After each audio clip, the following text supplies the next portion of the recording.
Peace, family. I was talking to this guy the other day, and Al Sharpton came up, and I told him I don't really rock with Al Sharpton.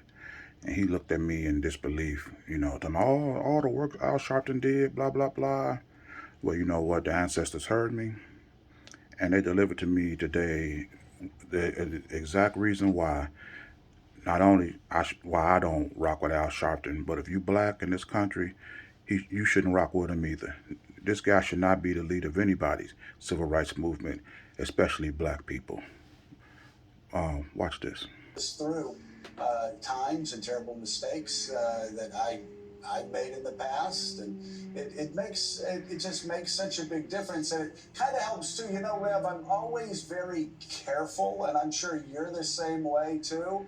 When I see some Republicans that are saying things, or even Democrats, young Democrats that are saying things that sound really harsh, I sit there and I flinch because I was like, there, but by the grace of God, go I. And in fact, there went I back, 25, 30 years ago. And part of it is just a process of growing and learning from your mistakes. And you have to own your mistakes because your intention was always right.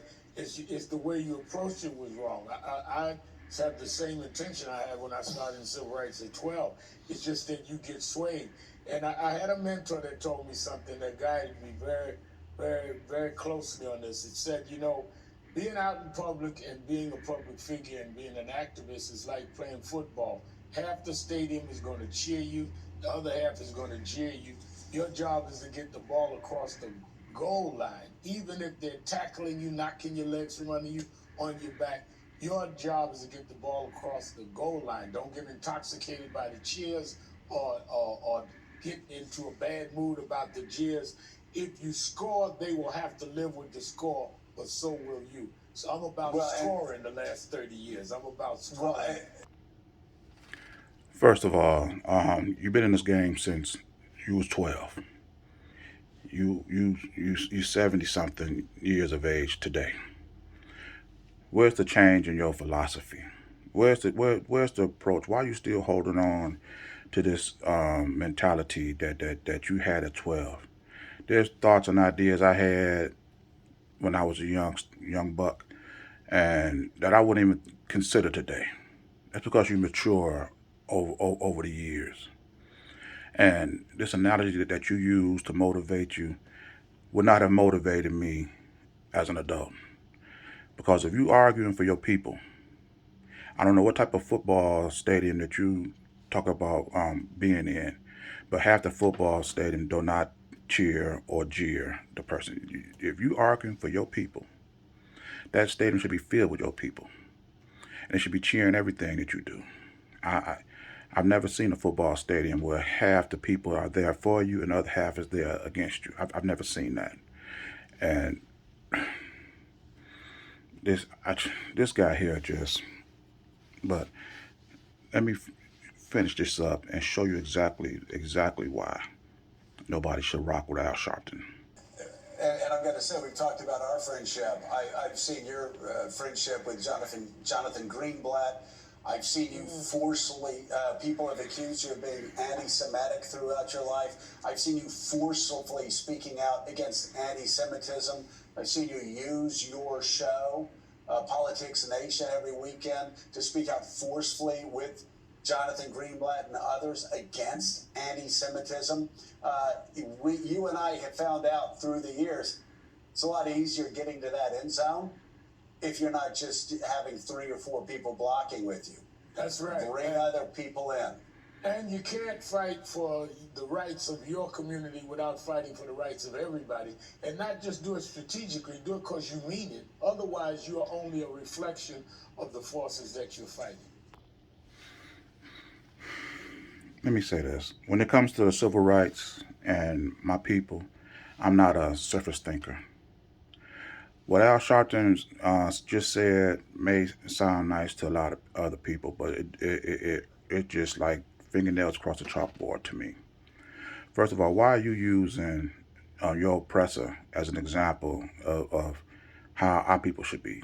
We are totally different people. Secondly, why are you using your organization as to help the causes of other people? I don't understand that. Why are you tackling anti-Semitism, all these other things, when it's your people that's the ones that's most at risk? It's your people that's the ones that's most vulnerable. And the fact that you said that it's easy for you to get across the goal line when you get other people blocking for you. See, that's the underlay for the overplay. Because see, now he want to take on other issues, anti-Semitism, the LGBTQ, whatever it is that he can get some money from, he's going to do it. And even though your people are the ones that is most in need, most vulnerable, you still bringing on using the money that we use to fund you to help other people, and our people still are last. So, and you're not going to change. And this fear of becoming the people that you're supposed to be attacking, you just sat up here and said that you're friends with them. And you want to use them as an example for the rest of the country. Well, you're almost 80 years old. What is this example of you and Joe's wonderful, glorious friendship? How has it changed the scale for black people? What businesses and industries do we own?